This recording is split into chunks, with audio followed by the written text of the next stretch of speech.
अच्छा बेटा, next topic हमारे पास इक्विलिब्रियम है। That is the state of N object. एक ऑब्जेक्ट की स्टेट के रिलेटिवली हम इक्विलिब्रियम को स्टडी करते हैं। अब जरा देखिए इक्विलिब्रियम है क्या।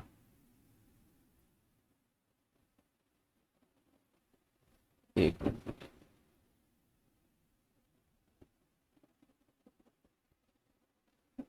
जरा देखिएगा इसको कि जो बताया जा रहा है आपको उसको सही। देखिए बेटा, what is equilibrium.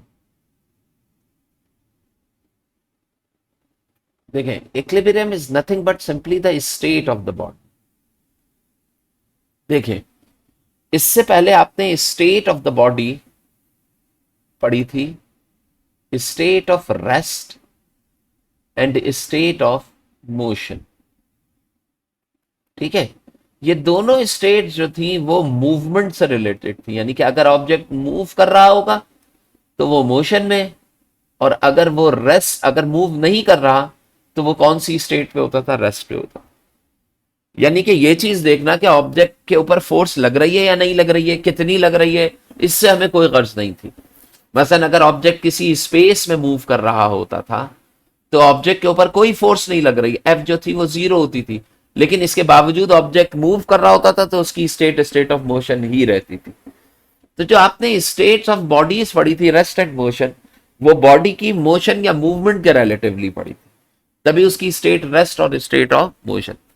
Now we are discussing the state of the body. अभी भी हम क्या कर रहे हैं, एक ऑब्जेक्ट की स्टेट को स्टडी कर रहे हैं, लेकिन जो हम स्टेट स्टडी कर रहे हैं वो स्टेट हम स्टडी कर रहे हैं on the basis of forces.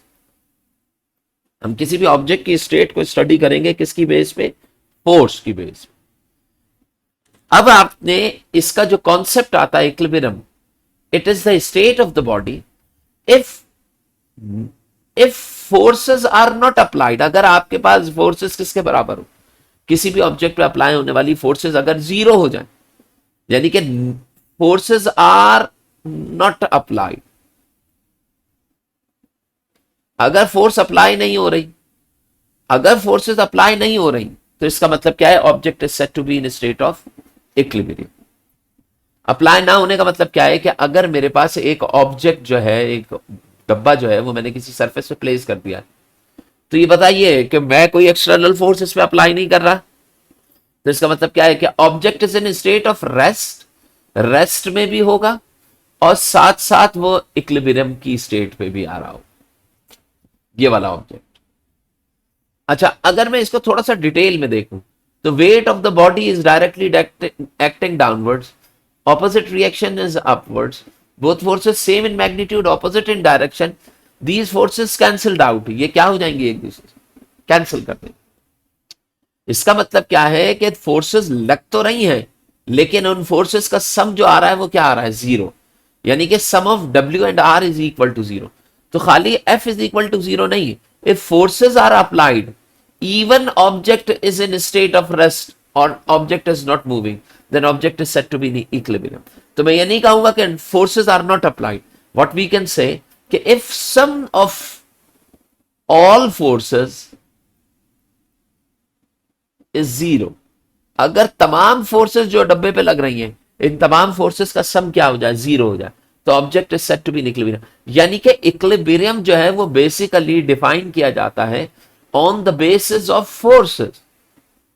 अगर फोर्स किसी भी तरीके से जीरो आ जाती है तो object is said to be in state of equilibrium. ये बताइए कि अगर एक गाड़ी जो है वो कहीं पे खड़ी है, तो गाड़ी जहां पे खड़ी हुई होगी तो इसका मतलब क्या होगा कि it is also be in state of equilibrium, weight is acting directly. यानी कि वो अगर कोई चीज रेस्ट में है तो अंडरस्टूड है कि उसके ऊपर कोई फोर्स नहीं लग रही होगी, या फोर्सेस लगेंगी तो उनका सम जीरो होगा, तो object is said to be in equilibrium। यानी कि object is in rest must be in equilibrium. Rest का मतलब क्या है कि नो मोशन, और इक्विलिब्रियम का मतलब क्या होता है, no force. Sum of forces या फोर्स जो होगी वो क्या होनी चाहिए, जीरो होनी चाहिए। Now we are going to second possibility through which we can say कि द ऑब्जेक्ट इज, जिसके ऊपर हम क्या कहेंगे कि ऑब्जेक्ट जो है किस में आ जाएगा, इक्विलिब्रियम में होगा। आप जरा देखिएगा बेटा, तो पहले हम हटा दें, एक मिनट।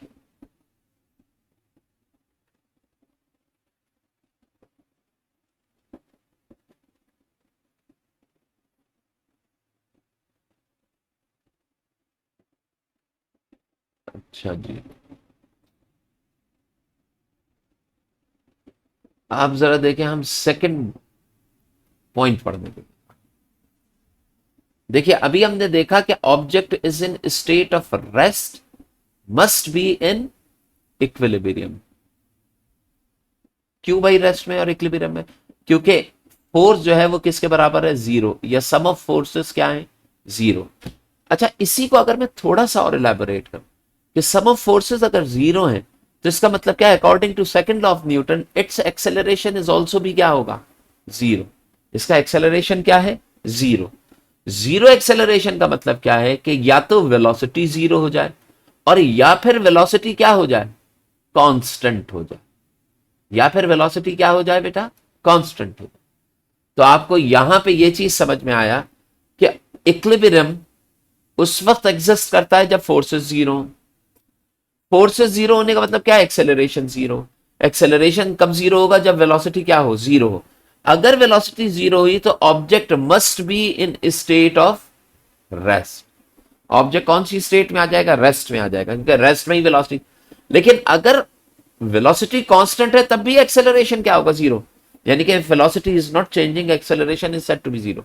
अब वेलोसिटी कांस्टेंट होने का मतलब क्या है कि if there is an object, एक मेरे पास ऑब्जेक्ट है which is moving in space. ये कहां पे मूव कर रहा है?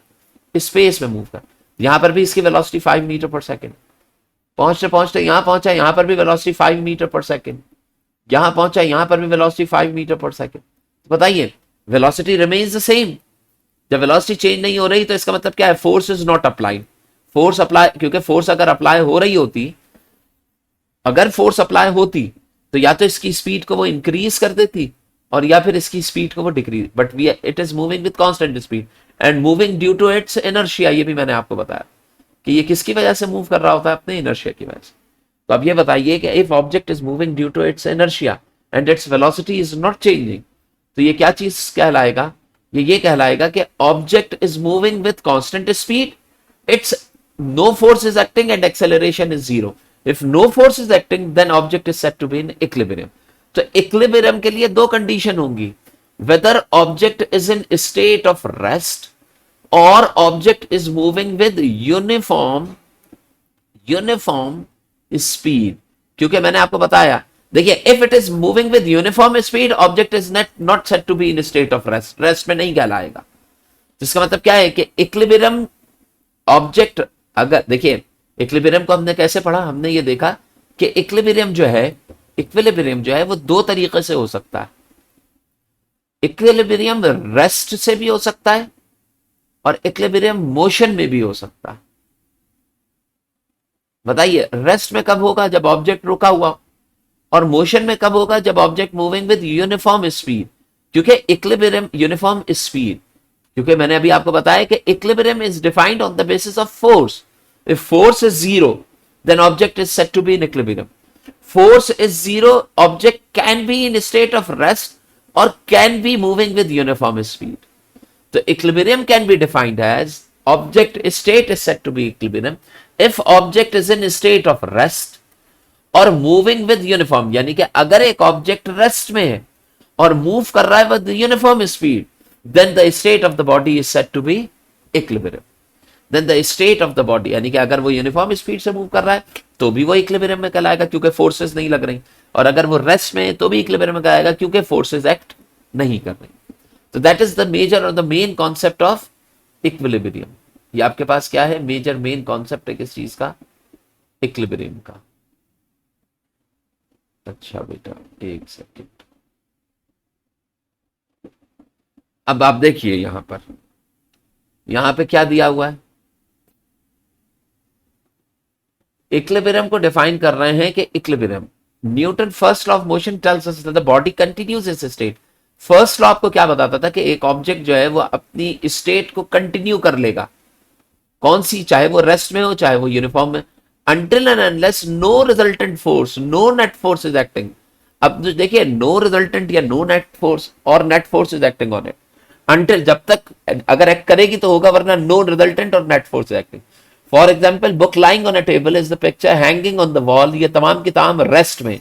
अगर ऑब्जेक्ट रेस्ट में हुई तो no force is acting, object is said to be निकलिंग. The weight of the book acting directly downwards, नीचे एक्ट कर रहा होता है, बैलेंस्ड हो जाता है, वो बराबर हो जाता है किस चीज से, अपवर्ड रिएक्शन से बैलेंस्ड हो जाता है of the table according to the third law of Newton. Consider a log of wood, एक लॉग ऑफ वुड को कंसीडर करें ऑफ वेट डब्ल्यू, इसका वेट कितना है, डब्ल्यू है, सपोर्टेड बाय द रोप्स. अब मैंने उसको क्या किया है, दो रोप से सपोर्ट किया. देखिए ये लॉग ऑफ वुड है, इसको एक F1 और एक F2 दो रोप से मैंने सपोर्ट कर दिया. अब सपोर्ट करने के बाद जब मैंने इसे हैंग किया तो देखिए इसका वेट डाउनवर्ड एक्ट कर रहा है. यहां पे देखिए अपवर्ड कितनी, दो फोर्सेस हैं और डाउनवर्ड सिर्फ एक फोर्स है. लेकिन बताइए लॉग जो है वो रेस्ट में है, रुका हुआ है, हैंग हुआ है. तो इसका मतलब क्या है कि ये अपवर्ड की दोनों फोर्सेस जो हैं are balance by the downwards की एक फोर्स से क्या हो रही है, बैलेंस्ड हो रही. तो इस केस में भी मैं ये कहूंगा कि अगर मैं F1 और F2 को एडअप करूं तो आने वाला आंसर जो होगा वो W के बराबर होगा. यानी कि इन दोनों फोर्सेस का सम इसके इक्वल होगा और दोनों एक दूसरे के क्या होंगे, ऑपोजिट. मसलन अगर ये 5 न्यूटन है और ये भी कितना है, 5 न्यूटन है, तो आप जानते हैं कि वेट कितने न्यूटन होगा, 10 न्यूटन. यानी कि both forces same, upward forces and downward forces. If we add upward and downward forces, या अगर मैं सारी फोर्सेस को जमा कर लूं, देखिए 5 को जमा करूं, ऊपर वाली दूसरी 5 और नीचे वाली जब मैं 10 को जमा करूंगा तो वो 10 चूंकि डायरेक्शन ऑपोजिट है तो that should be -10. When we add all of them, you will get answer 0. So if you are getting 0, तो it means object is in a state of rest and object should be in a state of equilibrium. ये कौन सी state में आ जाएगा, equilibrium. तो देखिए ये दो तरीके से हम इसे divide, a body is said to be in equilibrium if no net force act on it. या तो इसके ऊपर कोई नेट फोर्स एक्ट ना कर रही हो, और या फिर ऑब्जेक्ट कौन सी स्टेट में हो, रेस्ट में हो, और मूविंग विद यूनिफॉर्म स्पीड. तो object is said to be in equilibrium. अच्छा, इससे ऊपर इन्होंने ये देखिए एग्जांपल दी हुई है कपल की, कि यहां पर भी हम क्या करते हैं, जब ये पैडल के ऊपर हम फोर्स अप्लाई कर रहे होते हैं तो इसको फॉरवर्ड, इसको बैकवर्ड. तो देखिए forces same in magnitude, opposite in direction. तो जो कपल अप्लाई करते हैं, ये कपल इसको क्या कराता है, रोटेट कराता है, और रोटेशन से साइकिल जो होती है वो मूव करती है. अच्छा, अब बात करने जा रहे हैं कंडीशन. देखिए ये वॉल, हैंगिंग वॉल के ऊपर जो वो है, अब बताइए इसका वेट डाउनवर्ड्स एक्ट कर रहा है, W. देखिए ये स्ट्रिंग है, इस स्ट्रिंग के अंदर एक टेंशन T1 इधर होगा, एक टेंशन T2 इधर होगा. जिसका मतलब क्या है कि ये दोनों टेंशंस को अगर मैं ऐड करता हूं T1 और T2 को, तो ये इक्वल आना चाहिए W से. दैट इज वाई यानी कि जब मैं इन दोनों टेंशन को, देखिए अगर मैं ऐसा वेक्टर ड्रॉ करूं तो ये T2 हो गया वेक्टर, ये वाला वेक्टर ड्रॉ करूं तो ये T1 हो गया, इसका रिजल्टेंट सेंटर में आएगा T. तो this T resultant is balanced by the weight of the hanging picture. So both forces same in magnitude, opposite in direction. तो ये कौन से में हो जाएगा, स्टेट ऑफ रेस्ट में आ गया. Now so that is how we can develop the first condition for equilibrium हम develop करने के लिए. तो first condition क्या कहती है कि अगर एक ऑब्जेक्ट है, if there is an object, और इस ऑब्जेक्ट के ऊपर कई एक फोर्सेस लग रही हैं, ठीक है, लेकिन अगर इन तमाम फोर्सेस को सम कर लिया जाए, ये देखिए ये F1 से लेके F6 या F7 तक फोर्सेस हैं, अगर मैं F1 से लेके F7 तक फोर्सेस को एडअप कर लूं और आंसर मेरे पास 0 आ जाए, तो object should be in state of rest और इन स्टेट ऑफ इक्विलिब्रियम. तो ऑब्जेक्ट इक्विलिब्रियम. तो देखिए सम ऑफ ऑल फोर्सेस यहां पे जो बता रहे हैं वो क्या बता रहे हैं कि sum of all forces equal to 0, then object is said to be in equilibrium. ये सिग्मा है, ग्रीक वर्ड है जिसको हम सिग्मा या समीशन कहते हैं, ठीक है ना, समीशन. तो इसका मतलब क्या है, if sum of all forces equal to 0, so that is said to be the first condition. यानी कि ये वो कंडीशन है जिसकी बेस पे ऑब्जेक्ट जो होगा वो इक्विलिब्रियम में कंसीडर किया जा रहा है. या फिर हम इसको ये भी कह सकते हैं कि अगर ऑब्जेक्ट के ऊपर फोर्सेस लग रही हैं ऐसे कि कुछ फोर्सेस राइटवर्ड लग रही है, एक कुछ फोर्सेस लेफ्टवर्ड लग रही है, ये फोर्सेस राइट है, ये फोर्सेस लेफ्ट है, ये फोर्सेस अप है, ये फोर्सेस डाउन है. तो बताइए अगर अपवर्ड फोर्सेस इक्वल हो जाती हैं डाउनवर्ड्स के, और राइटवर्ड फोर्सेस इक्वल हो जाती हैं लेफ्टवर्ड से, then object also be in equilibrium and said to be in state of equilibrium. ठीक है ना। आगे चलिए, तो यहां पे देखिए वही चीज डिफाइन कर रहे हैं कि if the rightward, these are all the rightward forces, अगर एक ऑब्जेक्ट के ऊपर लगने वाली तमाम राइटवर्ड फोर्सेस को अगर आप जमा कर लें और तमाम लेफ्टवर्ड फोर्सेस के ऊपर जमा कर लें उनको, तो जमा करने के बाद आपके पास यानी कि along X and along Y axis forces अगर सबकी सब जीरो हो जाएं तो object is said to be in equilibrium. अब देखिए ये एग्जांपल दी गई है पैराट्रूपर की। ठीक है, पैराट्रूपर स्टेट ऑफ इक्विलिब्रियम में कैसे आता है कि जब वो अपने पैराशूट को खोलता है तो खोलने के बाद the weight of a person is directly acting downwards, बंदे का वेट जब इसको ये खोलेगा और या नीचे की तरफ गिर रहा होता है, तो एक टाइम ऐसा होता है पैराशूट खोलने से पहले या खोलने के बाद भी एक टाइम ऐसा आता है कि पैराशूट जो है वो अपवर्ड फोर्स लगा रहा है जो इसको नीचे गिरने से रोक रहा है। अगर ये दोनों फोर्सेस किसी खास इंस्टेंट पे आपस में इक्वल हो जाए, क्या हो जाए बेटा, इक्वल, लाइक इसका वेट 100 न्यूटन है और पैराशूट के ऊपर जो अपवर्ड फोर्स लग रही है वो भी कितनी है, 100। Now both the forces acting on both the paratroopers, if the weight of this paratrooper, इस पैराट्रूपर का जो वेट है वो बैलेंस हो रहा है अपवर्ड फोर्सेस से, तो if we are adding both of them what you will get, sum of forces आपके पास उस वक्त क्या आ जाएगा, 0। तो पैराट्रूपर उस वक्त स्टेट ऑफ कौन सी में आ जाएगा, इक्विलिब्रियम में आ जाएगा, यानी कि वो खुद को खासा स्मूथ फील करेगा, उस पर कोई फोर्स नहीं लग रही होगी। But at that situation the paratrooper falling downwards, उस इंस्टेंट पे पैराट्रूपर चूंकि नीचे की तरफ गिर रहा है लिहाजा it will continue its state, ये अपनी स्टेट को क्या रुकेगा नहीं बल्कि अपनी स्टेट को कंटिन्यू करेगा according to the law of inertia, first law of Newton. तो अपनी स्टेट को कंटिन्यू करने का मतलब क्या है कि ये फ्री फॉल करेगा विद कांस्टेंट स्पीड, ये फ्री फॉल कर रहा होगा उस इंस्टेंट पे with constant speed, and that speed और the velocity is called terminal velocity. इस वेलोसिटी को हम कौन सी वेलोसिटी कहते हैं, टर्मिनल वेलोसिटी। तो terminal velocity is the velocity of a paratrooper at which he will be in state of equilibrium. ये कौन सी स्टेट में आ जाए, इक्विलिब्रियम। और याद रखें कि दो तरह की पॉसिबिलिटीज हो गई, ऑब्जेक्ट इज इन रेस्ट और object is in constant motion. Object या तो रेस्ट में होगा और या फिर ऑब्जेक्ट क्या होगा, कौन, if object is in rest, अगर ऑब्जेक्ट रुका हुआ तो इसका मतलब क्या हो गया, उस इक्विलिब्रियम को, ये टाइप्स ऑफ इक्विलिब्रियम कहलाते हैं, उस इक्विलिब्रियम को हम कहते हैं स्टैटिक इक्विलिब्रियम, वो कहलाता है आपके पास static equilibrium. And if object is moving with constant speed तो that is called dynamic equilibrium. Dynamic यानी कि मोशन, मूवमेंट, इक्विलिब्रियम। तो इक्विलिब्रियम की अगर मैं टाइप्स देखूं तो we have two types, static and dynamic. If object is in state of rest, रुका हुआ है ऑब्जेक्ट, कौन सी स्टेट में, रेस्ट में, तो वो स्टैटिक कहलाएगा। And of object is in motion with constant speed, said to be dynamic equilibrium. ठीक है भाई, यहां पे देखिए एफ एक्स और एफ वाई का कॉन्सेप्ट थोड़ा सा डिफरेंट है, हम कभी फिर बाद में डिस्कस करेंगे, लेकिन बस इसको यही चीज समझिएगा कि लेफ्टवर्ड और राइटवर्ड फोर्सेस, ये एक्स और वाई कंपोनेंट के थ्रू बात की जा रही है, देखिए इसको हम बाद में देखें।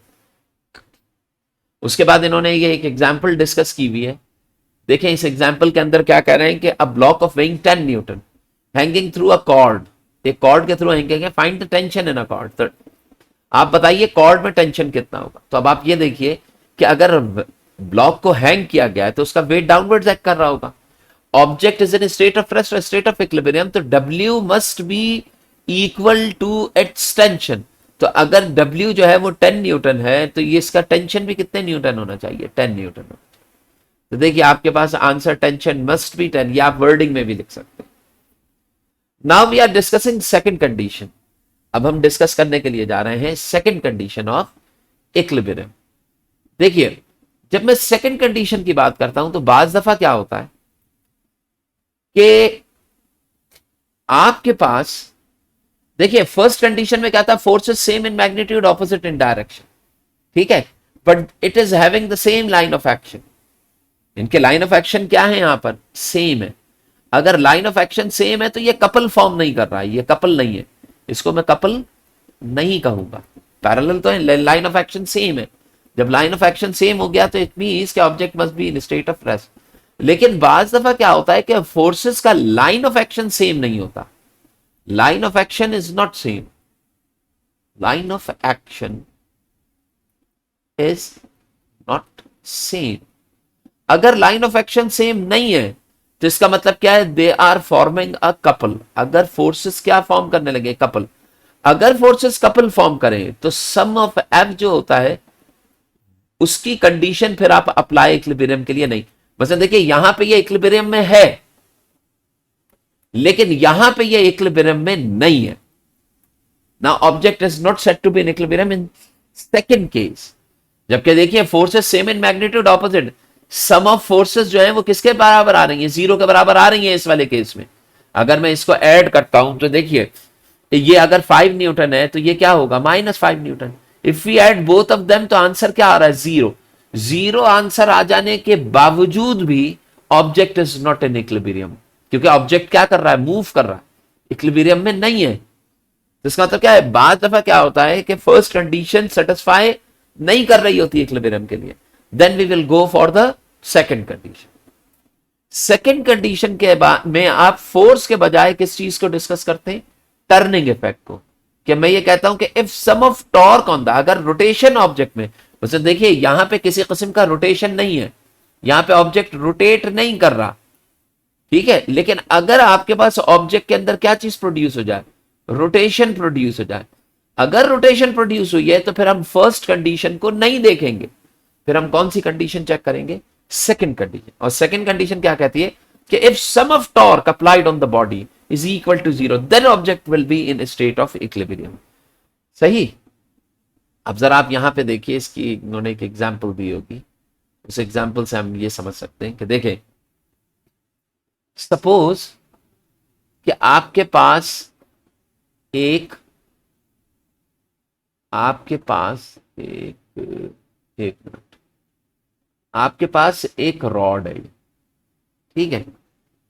और इस रॉड को आपने, ये इसका सेंटर पॉइंट था, यहां पे आपने पिवट के जरिए इसको बैलेंस्ड करना, ठीक है। आपने कुछ वेट यहां पे हैंग कर दिया इसके लेफ्ट साइड पे और कुछ वेट जो है इसके राइट साइड पे। अब ये बताइए कि अगर इसका टॉर्क इसको एंटी क्लॉकवाइज मूव करा रहा है और इसका टॉर्क इसको क्लॉकवाइज मूव करा, ये क्लॉकवाइज है और ये एंटी। अब जानते हैं आप एंटी क्लॉकवाइज टॉर्क हमेशा पॉजिटिव होता है और क्लॉकवाइज टॉर्क हमेशा क्या होता है, नेगेटिव। अब ये बताइए कि अगर इसका anti clockwise torque suppose 10 newton metre आया जो कि प्लस में, और एंटी क्लॉकवाइज टॉर्क जो है वो आया -10 न्यूटन पर मीटर जो कि माइनस में न्यूटन मीटर, तो ये दोनों एक दूसरे को क्या कर देंगे, कैंसिल कर देंगे और आंसर क्या आ जाएगा, 0। यानी कि सम ऑफ टॉर्क यहां पे क्या आ जाएगा, 0। Now if sum of torque is equal to 0 then rod will be in state of equilibrium. अब रॉड जो होगी वो इक्विलिब्रियम में आ जाएगी, यानी कि कौन सी स्टेट में आ जाएगी, रेस्ट में आ जाएगी। तो बताइए if there is a turning effect in a body, if there is a rotational impact of a body, then we will use second condition of equilibrium. अगर रोटेशनल इंपैक्ट है तो सेकंड कंडीशन इस्तेमाल की जाएगी, और सेकंड कंडीशन क्या कहता है कि द सम ऑफ टर्निंग, देखिए ये कहलाती है, this is called second condition for equilibrium. According to this, bodies satisfied the second condition for equilibrium when the resultant torque acting on it 0. अगर resultant torque acting on it is 0, object is said to be in equilibrium. And if object is in equilibrium, the torque must be equal to 0. तो mathematically कैसे लिखा जाएगा, rightward torque is equal to leftward और sum of torque is equal to 0. अब देखिए ladder leaning eight wall, देखिए अब ये जो लैडर है, इस लैडर को अगर मैं देखता हूं ये जो कि वॉल के साथ, अब सपोज ये जमीन की सरफेस है, यहां तक है वो, ठीक है। अब आप देखिए कि ये जो लैडर, अगर मैं इस दीवार को हटाता हूं तो ये लैडर इस तरफ रोटेट करेगी, और अगर मैं इस जमीन को हटा देता, खाली वॉल होती, जमीन नहीं होती है, तो ये लैडर इस तरफ रोटेट करती। अब ये बताइए अपवर्ड्स और डाउनवर्ड्स जो रोटेशन है, ये रोटेशन एक दूसरे को क्या कर रही है, बैलेंस कर रही है। एक तो तरीका ये हो सकता है, ठीक है। तो बैलेंस होने का मतलब क्या हो गया कि एक क्लॉक है एक एंटी क्लॉक है, दोनों एक दूसरे से बैलेंस हो रही हैं, तो इसका मतलब क्या हो गया कि second condition of equilibrium satisfy हो रही है, that is why later in state of rest. ठीक है, उसके अलावा सेकंड कंडीशन क्या हो सकती है, this is a fan, weight is directly acting downwards, और यहां पे आपके पास जो अपवर्ड रीजन है उससे यहां पे क्या हो रहा है, इसके अंदर टेंशन प्रोड्यूस हो रही है जो कि अपवर्ड डायरेक्शन।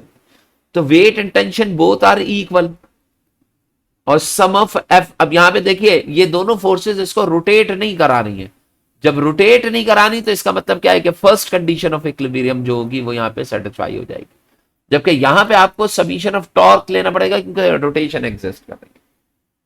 ठीक है,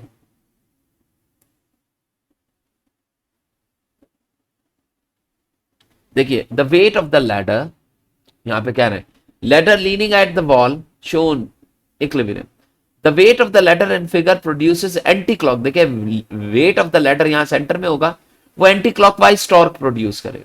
कौन सा anti clockwise, pushes the ladder at the top and thus produces clockwise torque। Wall जो है वो क्लॉकवाइज, और अब अगर देखिए मैं इसको ऐसे कहता हूं कि ये वेट ऑफ द लैडर, ये सेंटर ऑफ ग्रेविटी है लैडर की, ये इसको एंटी क्लॉकवाइज घुमा रही है, और वॉल के साथ जब आप पुश कर रहे हैं वो उसको क्लॉकवाइज घुमा रही है, तो दोनों एक दूसरे को बैलेंस कर देंगे और सेकंड कंडीशन सेटिस्फाई होगी, जिसकी वजह से लैडर जो होगा स्टेट ऑफ रेस्ट में। Does the speed of the ceiling fan goes increasing goes on, क्या सीलिंग फैन की स्पीड क्या इंक्रीज होती चली जाती है।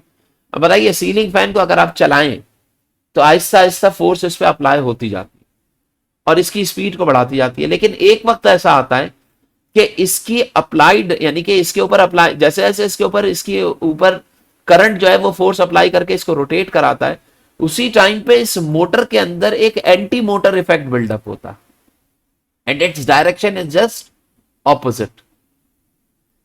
जब फैन की स्पीड एक सर्टेन आ जाती है तो एक्शन और रिएक्शन आपस में क्या हो जाते हैं, इक्वल हो जाते हैं। यानी कि फैन को अगर आप चलते हुए अभी भी देखें अपने सर पे, तो आपको महसूस हो रहा होगा कि फैन की स्पीड जो है वो क्या है, कांस्टेंट है। अगर इसकी स्पीड कांस्टेंट है तो इसका मतलब क्या है कि क्लॉकवाइज टॉर्क जो प्रोड्यूस कर रहा है वो एंटी क्लॉकवाइज के इक्वल उस वक्त हुआ है जब फैन कौन सी स्टेट में था, स्टेट ऑफ मोशन में था। अब से फैन जो है अपनी स्टेट को कंटिन्यू कर रहा है मोशन की, and it is in equilibrium.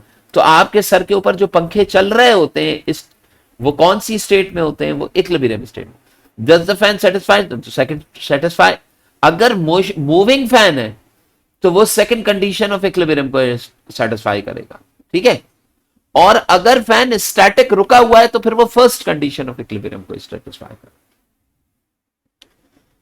अब आप यहां पे देखिए कि अगर हम इसको डिस्कस करें तो यहां पे देखें एक यूनिफॉर्म रॉड है, 1.5 मीटर है इसकी लेंथ यूनिफॉर्म रॉड की।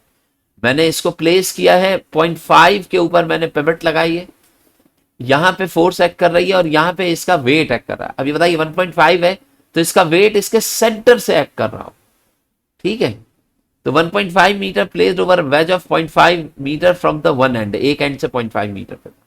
इसका सेंटर ऑफ ग्रेविटी इसके सेंटर में होगा, तो सेंटर में होने का मतलब क्या हुआ कि यहां से यहां तक 1.5 डिस्टेंस आ रहा है, यानी कि 150 सेंटीमीटर। तो बताइए ये अगर 50 सेंटीमीटर के ऊपर यहां पे आ रहा है तो यहां से लेके यहां तक 25 होगा, ताकि 25 और 50 मिलके कितना बनाएंगे, 75 सेंटीमीटर बना ले। तो ये आपके पास यहां पे ये वाला डिस्टेंस जो है ये 75 सेंटीमीटर है और ये डिस्टेंस भी कितना है, 75 सेंटीमीटर, तभी ये 1.5 मीटर बना। अब पिवट को हमने रख रहे हैं 50 सेंटीमीटर पे, तो यहां दरमियान में डिस्टेंस 25 होगा। बताइए वेट ऑफ द रॉड जो है वो डायरेक्टली डाउनवर्ड एक्ट कर रहा है, तो मुझे इस तरफ मैस लटकाने की कोई जरूरत नहीं, यहां पे मुझे फोर्स अप्लाई करनी पड़ेगी वेट लटकाना में। तो ये आपसे पूछ रहे हैं कि कितना वेट लटकाना पड़ेगा इसको बैलेंस्ड करने के। तो बैलेंस करने का तो क्या है, ये वेट यहां घुमा रहा है, ये वेट इसको इधर घुमाएगा। तो बताइए इस वेट के रिलेटिवली अगर मैं देखूं तो according to the principle of movement या second condition of equilibrium, sum of torque, यानी कि इधर का टॉर्क और इधर का टॉर्क आपस में क्या होंगे, अगर मैं इसे टॉ 1 कह लूं, इसको टॉ 2 कह लूं, तो आपस में ही हो। अब टॉ 1 के अंदर आपके पास क्या होती है, force multiply by moment arm. Moment arm यहां से लेके यहां तक का 0.5 मीटर है, तो इसको इधर में क्या लिख लूंगा 0.5, और यहां पे इसका वेट W है, और मल्टीप्लाई बाय इसका डिस्टेंस जो है वो 0.25 सेंटीमीटर का तक है पॉइंट। अब आपसे ये कह रहे हैं कि अब फोर्स ऑफ 100 न्यूटन जो यहाँ पे बताया जा रहा था वो कितना बताया जा रहा है कि 100 न्यूटन फोर्स, ये वाली फोर्स जो है ये कितने न्यूटन आपने अप्लाई किए हैं, 100 न्यूटन। तो आपसे पूछ रहे हैं कि इसका वेट बताओ कितना हो। तो बताइए ये फोर्स 100 न्यूटन अप्लाई की, यहाँ पे देखिए ये फोर्स जो है वो 100 न्यूटन आई, multiply by 0.5 is equal to W multiply by 0.25। इसको डिवाइड कर देंगे तो W जो हो जाएगा वो आ जाएगा 100 मल्टीप्लाई बाय 0.5 डिवाइडेड बाय 0.25। तो जब आप इसको सॉल्व करेंगे तो यहाँ पे वेट आ जाएगा इन न्यूटन। तो इन्होंने भी इसको सॉल्व किया है और सॉल्व करके कैलकुलेट किया है वेट न्यूटन में। तो वेट आपके पास न्यूटन में कितना आ रहा है, 200। देखिए ये वही चीज दी गई है जो अभी मैंने लिखी। तो अप्लाई फर्स्ट कंडीशन, तो फर्स्ट कंडीशन के अंदर तो apply the weight of the rod is 200 and the reaction of the ways is 300। अब देखिए यहां तक तो आपके पास आ गया 100 न्यूटन से 200 न्यूटन, यानी कि अगर अब देखिए इसमें यहां पे अगर मैं टर्निंग इफेक्ट के रिलेटिवली देखूं तो वेट कितने न्यूटन आ रहा है, 200 न्यूटन आ रहा है। ठीक है, तो 100 और 200 इसके टर्निंग इफेक्ट के रिलेटिवली बैलेंस हो। ठीक है, और अगर मैं देखूं तो ये 100 न्यूटन डाउनवर्ड फोर्स एक्ट कर रही है, ये वाली फोर्स जो है वो 200 न्यूटन एक्ट कर रही है डाउनवर्ड्स, और वेज से ये ऑपोजिट रिएक्शन अपवर्ड एक्ट कर रहा होगा। तो अगर मैं वेज के थ्रू एक्शन एंड रिएक्शन देखता हूं तो ये वेज जो है वो चूंकि यहां पे प्लेस हुआ है तो उसके रिलेटिवली डाउनवर्ड फोर्सेस अगर 300 न्यूटन है तो वेज जो अपवर्ड फोर्स लगा रहा होगा रिएक्शन की that must be equals to 300। यानी कि अगर weight of the rod 200 newton है और अप्लाइड फोर्स 100 न्यूटन है तो जो वेज फोर्स अपवर्ड लगा रहा होगा रिएक्शन के तौर पे वो आपके पास must be 300 according to first condition of equilibrium 100 Newton.